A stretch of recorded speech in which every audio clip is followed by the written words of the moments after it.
Akses jembatan penghubung di Desa Lawang, Kecamatan Pedada, Kabupaten Biren, hingga saat ini belum bisa dilintasi untuk beraktivitas. Warga harus menyeberang melewati sungai dengan berjalan kaki.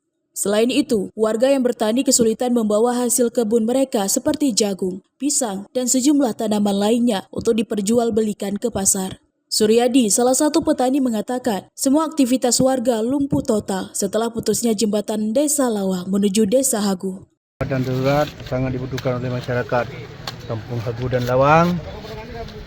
Untuk dilaluinya sebaiknya harus disegerakan. Karena saya lihat sangat banyak barang yang dibawa harus melalui aliran sungai kecil. Tadi jagung, ada juga pisang, yang punya sawit ada juga. Camat Pedada, Eri Seprinaldi, mengatakan untuk jembatan darurat pihaknya sudah berkoordinasi dengan Dinas Pekerjaan Umum Biren dan rencananya akan segera dibangun jembatan darurat dalam waktu dekat ini. Memang kan kalau untuk melalui yang seperti ini mungkin tidak memungkinkan. Jadi mungkin kan kita mohon dispensasi juga kepada Dinas Pendidikan terkait dengan pembelajaran untuk anak-anak sekolah ini. Kan kita mohon, kan nggak mungkin anak-anak melewati. Tadi aja kalau orang besar aja susah untuk melewati dari bawah. Tapi insya Allah kan hari Kamis tadi Dinas PU sudah berkomitmen, insya Allah hari Kamis sudah bisa dilewati.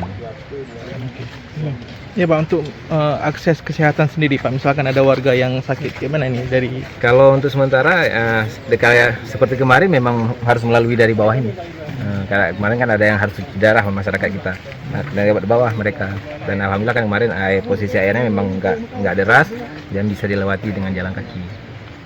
Kalau untuk yang masalah kesehatan lainnya memang biar dan desa ada standby di Poskesdes. Warga berharap pemerintah daerah secepatnya membangun jembatan darurat dikarenakan jembatan ini satu-satunya akses penghubung antar desa. Dari Kabupaten Biren, Raisul Barid melaporkan untuk Puja TV.